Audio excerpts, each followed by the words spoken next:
Entre 1914 y 1918 apareció un nuevo y sorprendente escenario bélico que iba a revolucionar la guerra: el aire. Hubo feroces combates aéreos. Cazas contra cazas. Igual que si lo estuviera viendo. Era como una nube de moscas en el cielo, moviéndose rápido, claro. Muy rápido y bajando en picado. Había accidentes tremendos y la lista de bajas indicaba que casi todos los pilotos morían. Di un beso a mi madre. Lo recogí todo y le dije: adiós, mamá. No creo que volvamos a vernos. Era la actitud que tenías que tomar. Sabías que ibas a morir. La guerra en el aire vio cómo los aviones se las arreglaban para despegar desde una plataforma situada encima de otro aeroplano. Y la invención de un concepto radicalmente nuevo: el portaaviones. Dio impulso a una carrera tecnológica. Los diseñadores de ambos bandos intentaban superarse unos a otros. Esa carrera trajo la nueva época de los aviones de combate y de los bombarderos. De una nueva raza de héroes, los ases del aire. Ahora podemos ver esa guerra aérea tal como la vieron los pilotos, en color.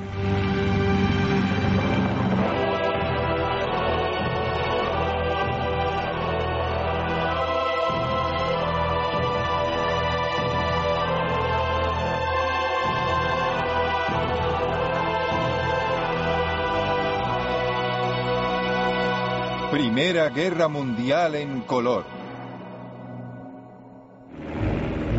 Sangre en el aire.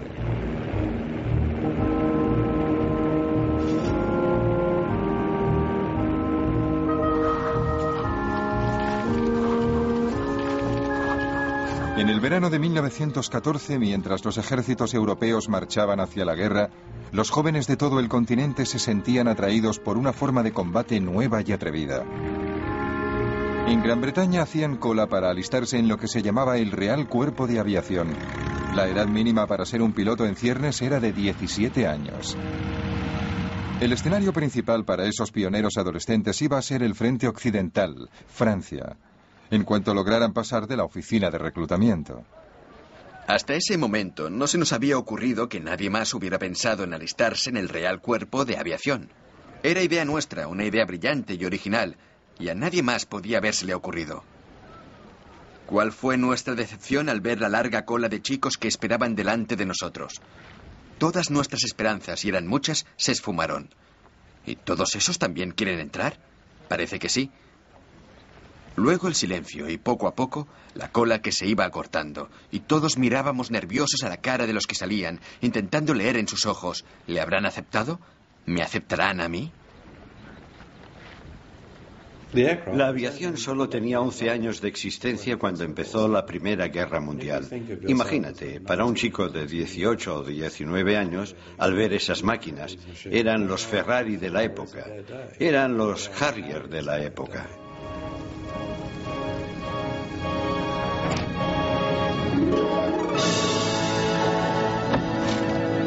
La aviación, con toda su temprana locura, acababa de nacer.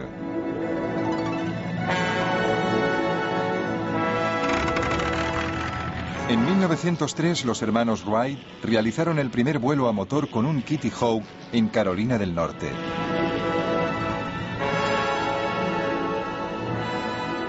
Los jefes militares empezaron a comprender que los aviones podrían ser útiles para la guerra. En 1909, el francés Louis Blériot cruzó 30 kilómetros de mar, el Canal de la Mancha. Cuando miraba hacia abajo veía el mundo como nadie lo había visto jamás. Y ese fue el propósito militar del avión: darle al comandante que estaba en tierra una visión general del campo de batalla. La idea de los reconocimientos aéreos apareció a mediados del siglo XIX con los globos de aire caliente. Y durante la mayor parte de la guerra se siguió usando a los globeros, como les llamaban los británicos, como vigías aéreos. Pero los globos aerostáticos eran un blanco fácil para los atacantes enemigos.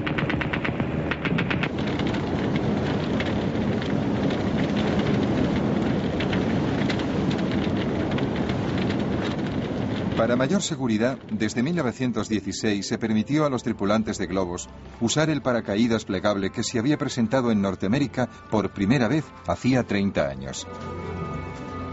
Durante la Primera Guerra Mundial, a los pilotos aliados no se les permitió llevar paracaídas porque sus comandantes creían que eso podía animarles a abandonar el avión innecesariamente. Los paracaidistas fueron la clave de una nueva forma de defensa aerostática. Cuando el globero localizaba un avión enemigo, saltaba rápidamente en paracaídas. Luego, la tripulación intentaba recoger el globo antes de que se incendiara. No era una solución muy satisfactoria, y los aviones más pequeños y más rápidos terminarían siendo claves para reconocimientos aéreos y usarían cámaras fotográficas para espiar en territorio enemigo.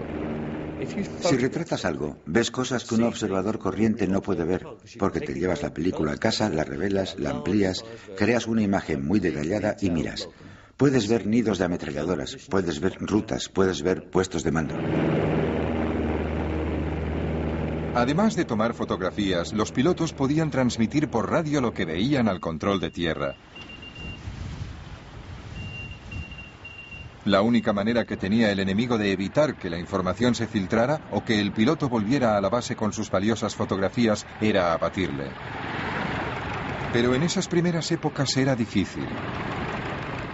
Uno de los mayores problemas iniciales para que las armas fueran eficaces contra los aviones, ya fueran bombas, ametralladoras o cualquier otra cosa, era la cuestión del peso. Eran aviones primitivos, muy ligeros, con motores muy poco potentes. Apenas podían cargar con el piloto. Los pilotos se enfrentaban con otro obstáculo a la hora de disparar. El propulsor delantero estorbaba. La primera solución llegó en abril de 1915 de la mano del piloto francés Roland Garros. Puso cuñas de acero en las hélices propulsoras, así las balas de las ametralladoras simplemente rebotaban. Claro, no es una solución ideal, sobre todo por el peso añadido de la armadura para resistir el fuego de la ametralladora, y también porque desviaba 1 de cada 10 balas, y algunas incluso podían rebotar y dar en tu propio avión. A pesar de los peligros, Roland Garros abatió 5 aviones alemanes en 2 semanas. Sus pilotos no sabían de dónde venía el fuego, pero entonces Roland Garros se vio obligado a aterrizar en territorio alemán. Los alemanes vieron inmediatamente por qué este avión tenía tanto éxito, y en realidad estamos hablando de un solo avión que había hecho estragos en las fuerzas aéreas alemanas de la época. Pero cuando vieron lo primitivo que era el sistema y cómo podían disparar a través de las aspas, entregaron la máquina a un diseñador holandés muy brillante, con mucho talento, Anthony Fokker. Fokker resolvió el problema y revolucionó el futuro de la guerra aérea, inventando un dispositivo que sincronizaba el fuego de la ametralladora con el movimiento del propulsor, de tal forma que las balas nunca daban en la hélice. Pronto, los pilotos alemanes perfeccionaban las tácticas que llevarían la masacre a los espacios aéreos. Vimos que era un avión alemán, y una vez colocado sobre nosotros, detrás del avión de en medio, se lanzó en picado como un halcón sobre una golondrina. Desde luego, di gracias de volver sano y salvo de esa misión. La aviación aliada estaba indefensa. En 1915 se produjo lo que se llamó el azote de los Fokker. La vida de un piloto aliado se contaba por días.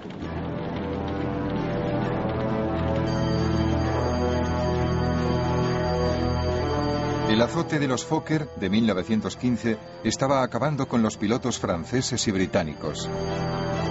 Pero el ejército necesitaba con desesperación tener ojos en el aire. Cada día llegaban reemplazos a Francia recién salidos de la escuela de vuelo.